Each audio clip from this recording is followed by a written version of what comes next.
यार बच्चों को डांटा ना करो, ऊंची आवाज में बात ना किया करो, बड़े हो रहे हैं अब। पता है कितना बुरा असर पड़ता है इनके ऊपर। मम्मी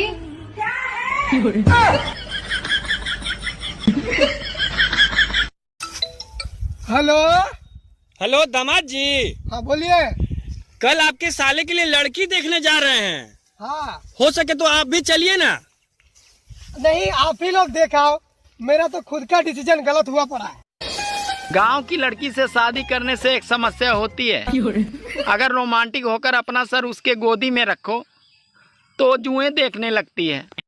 सुनो जी, एक बात बताओ, आपको हिंदुस्तानी होने पर इतना गर्व क्यों होता है? अरे मेरी जान, जिस दही में पानी ना हो वो दही बेकार है, जिस खून में जवानी ना हो वो खून बेकार है, जिस महल में रानी ना हो वो महल बेकार है, जिस फिल्म में कोई कहानी ना हो वो फिल्म बेकार है। और हिंदुस्तान में रहकर अगर दिल हिंदुस्तानी ना हो तो वो दिल, वो इंसान बेकार है। इसीलिए मुझे हिंदुस्तानी होने पर गर्व है। भारत माता की जय। हिंदू। हेलो। हेलो दामाद जी। हाँ बोलिए। कल आपके साले के लिए लड़की देखने जा रहे हैं। हाँ हो सके तो आप भी चलिए ना। नहीं, आप ही लोग देखाओ, मेरा तो खुद का डिसीजन। आपकी शादी हो गई? हाँ हो गई है। किससे हुई? लड़के से। हाँ तो मैडम, शादी तो लड़के से ही होती है ना? नहीं, मेरे भाई की तो लड़की से हुई है। सुनो जी। हाँ जी बोलो, क्या बात है? मैं आलू और बैगन का ना बहुत अच्छा भरता बनाती हूँ। अच्छा जी। अच्छा जी, एक बात बताओ, अगर आपको मौका मिले तो आप किस चीज का भरता बनाओगे? बहुत पढ़े लिखे हो। हाँ हाँ बिल्कुल। अच्छा बताओ, भारत कौन से देश में?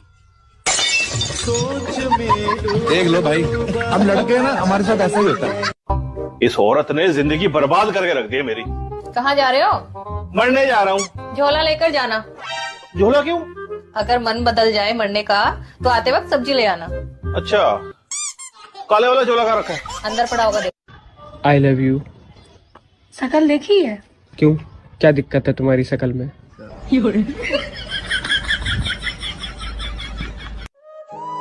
पहले नानी दादी के घर बच्चे पैदा होते थे, इसीलिए वो बार बार नानी दादी के घर जाते थे। और आजकल के बच्चे अस्पताल में पैदा होते हैं, इसीलिए वो बार बार अस्पताल जाते हैं। आज मैंने 3 साधुओं से पूछा, भाई तुम तीनों साधु कैसे बने? तो तीनों एक साथ बोले, अरे हम साधु से पहले हम तीनों साधु थे। सोचा था 2 शादियां करूंगा, एक पीटेगी तो दूसरी बचाएगी। रात को सपना देखा, साली एक ने पकड़ रखा था तो दूसरी पीट रही थी। सुनो, मुझसे बहस करके तुम्हें क्या मिलता है?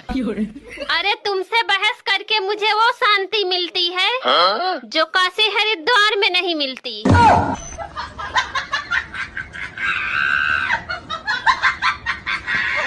आपकी शादी हो गई? हाँ हो गई है। किससे हुई?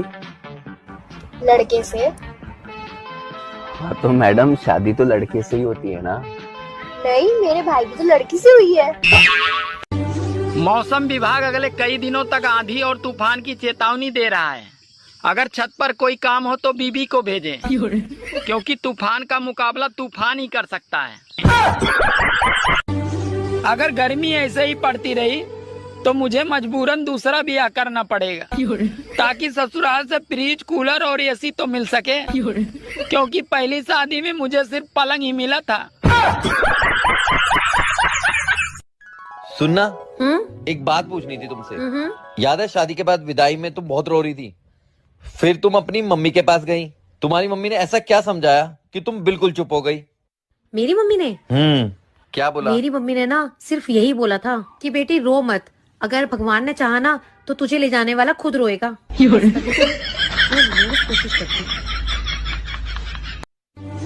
जब घर में बच्चा पैदा होता है तो माँ कहती है इसकी नाक तो मुझ पे गई है, पापा कहते हैं इसकी आंख तो मुझ पे गए हैं, चाचा कहते हैं इसके बाल तो मुझ पे गए हैं, बुआ कहते हैं इसकी स्माइल तो मुझ पे गई है। और वही बच्चा जब जवान होकर कोई लड़की छेड़ देता है तो सब लोग यही कहते हैं, पता नहीं साला ये हरामखोर किस पे गया है। मैं आपको एक गाना सुनाऊं? सुना दे भाई। पहले बोलो, गुस्सा तो नहीं करोगे? अरे नहीं करूँगा भाई, सुना दे। ठीक है। तुझको लगाऊंगी मैं खींच के। आपने बोला था गुस्सा नहीं करूंगा, आपने बोला था। कहाँ कर रहा हूँ मैं गुस्सा? ठीक है, इतना ही गाना। खाने में क्या बनाया? बैगन की सब्जी। फिर से बैंगन की सब्जी? तुम्हें पता नहीं, ज्यादा बैंगन खाने से आदमी अगले जन्म में गधा बनता है। तो ये बात तो तुम्हें पिछले जन्म में सोचनी चाहिए थी। बाप की चड्डी फटी पड़ी है और बेटवा गाना लगा रहा स्टोरी पर, दबदबा था दबदबा है। पति को हस्बैंड क्यों कहते पता है? क्योंकि पत्नी पूरी जिंदगी हंस हंस के उसकी भेड़ बची। गांव की लड़की से शादी करने से एक समस्या होती है, अगर रोमांटिक होकर अपना सर उसके गोदी में रखो तो जुएं देखने लगती है। तुम पढ़ी लिखी हो ना? हाँ। तो मेरे एक सवाल का जवाब दो।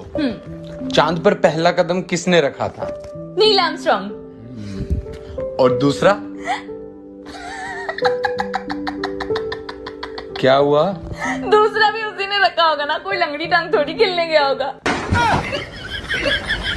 हमारे देश में शादी के बाद पहले 5 साल तक पत्नी अपने पति को कैसे बुलाती है, इसका एक उदाहरण प्रस्तुत कर रहा हूँ।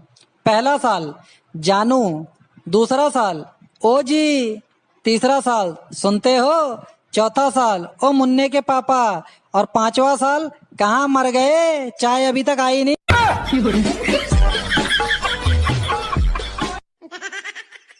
बस तेरे बाप की ना उंगली करने की आदत अभी तक गई नहीं।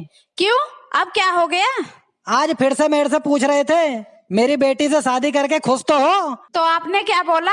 मैंने बोल दिया फटी पड़ी है। आपकी शादी हो गई? हाँ, हो गई है। किससे हुई? लड़के से। हाँ तो मैडम शादी तो लड़के से ही होती है ना? नहीं, मेरे भाई। मैं आपको एक गाना सुनाऊं? सुना दे भाई। पहले बोलो, गुस्सा तो नहीं करोगे? अरे नहीं करूँगा भाई, सुना दे। ठीक है। तुझको लगाऊंगी मैं खींच के। आपने बोला था गुस्सा नहीं करूंगा।